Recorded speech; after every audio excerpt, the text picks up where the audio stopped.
জিন্দাবাদ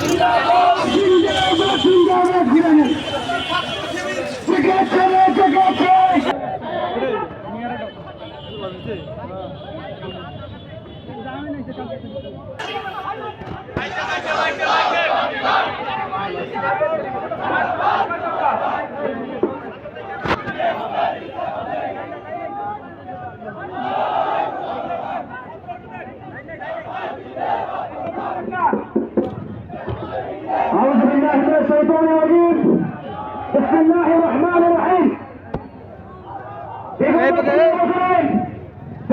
আমি সরকার কর্তৃক অব্যাহত গুম খুন দুর্নীতি এবং রাষ্ট্রবিরোধী কর্মকাণ্ড এবং জুলাই গণহত্যার বিচারের দাবিতে ইসলামী ছাত্র শিবির রংপুর মহানগর শাখার আজকের এই বিশাল মিছিলের শুরুতেই বক্তব্য রাখবেন ইসলামী ছাত্র শিবির রংপুর মহানগর শাখার কারমাইকেল সংগ্রামী সভাপতি ছাত্রনেতা মেহেদী হাসান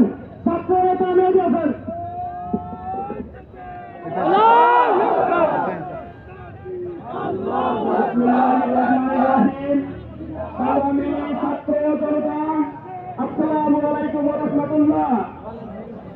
আপনারা জানেন 1971 সালে আমরা স্বাধীনতা অর্জন করেছি, কিন্তু একটি গোষ্ঠী এই স্বাধীনতার পুঁজি নিয়ে বাংলাদেশের মানুষকে বারবার ধোঁকা দিয়ে আসছিল। তারা যে বিগত 15 বছরে খুন খুন অর্থ পাচার সহ জুলাই গণহত্যা সহ যে সকল কর্মকাণ্ড করেছিল তা মনে হচ্ছিল যেন একটি নব্য ফেরাউন প্রতিষ্ঠিত হয়েছে। এই নব্য ফেরাউনকে বাংলার ছাত্র জনতা তাদেরকে পরাজিত করেছিল। তারা এই বিপ্লবী সরকার যে গঠিত হয়েছে সেই সরকার এই শহীদ ভাইদের রক্তের উপর দাঁড়িয়ে আছে। আপনাদেরকে বলে দিতে চাই, এই অন্তর্বর্তীকালীন সরকার এখন পর্যন্ত এই গুম খুন অর্থ পাচার গণহত্যার বিচার কার্য নিশ্চিত করতে পারেনি। আমরা হুঁশিয়ার করে বলে দিতে চাই, যদি তাদের এই খুনিদের বিচার কার্য পরিচালনা করা না হয়, যদি তাদেরকে আবার প্রতিষ্ঠিত করার চেষ্টা করা হয়, যদি আমার শহীদ ভাইদের রক্তের সাথে বেইমানি করা হয়, তাহলে এই বাংলার মানুষ এই আবু সাইদের উত্তরসূরিরা তাদেরকে পরাজিত করে ছাড়বে ইনশাআল্লাহ।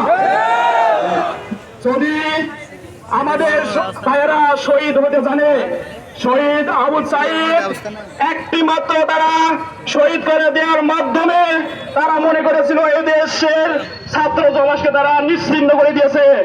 অথচ সময়ের ব্যবধানে প্রত্যেক ঘরে ঘরে আবু সাইদের উত্তরসূরি তৈরি হয়ে গেছে।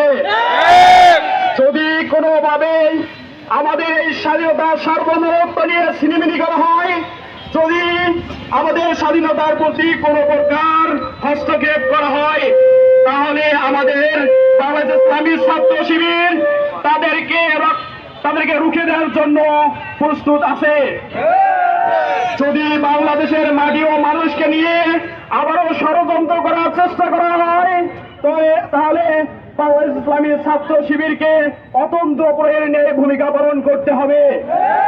সবার প্রতি এই আশাবাদ উদ্যত আহ্বান রেখে আমি আমার কথা শেষ করছি। আসসালামু আলাইকুম ওয়া রাহমাতুল্লাহ। স্বৈরাচারের ঠিকানা এই বাংলায় হবে না, আওয়ামীলীগের ঠিকানা এই বাংলায় হবে না, স্বৈরাচারের ঠিকানা আমরা দেখতে পাচ্ছি ফ্যাসিবাদের দোসরেরা এখনো রাস্তায় জনসম্মুখে ঘুরে বেড়াচ্ছে। আমরা এই অন্তর্বর্তী সরকারের কাছে আহ্বান জানাতে চাই, অবিলম্বে সকল ফ্যাসিবাদের দোসরদের দৃষ্টান্তমূলক শাস্তি নিশ্চিত করতে হবে।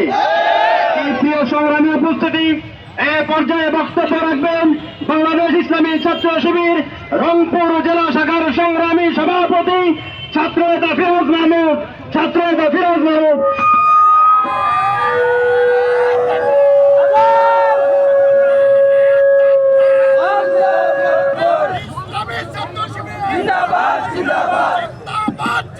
সংগ্রামী ছাত্র জনতা, আসসালামু আলাইকুম ওয়া রাহমাতুল্লাহ। আপনারা জানেন বিগত 5 আগস্ট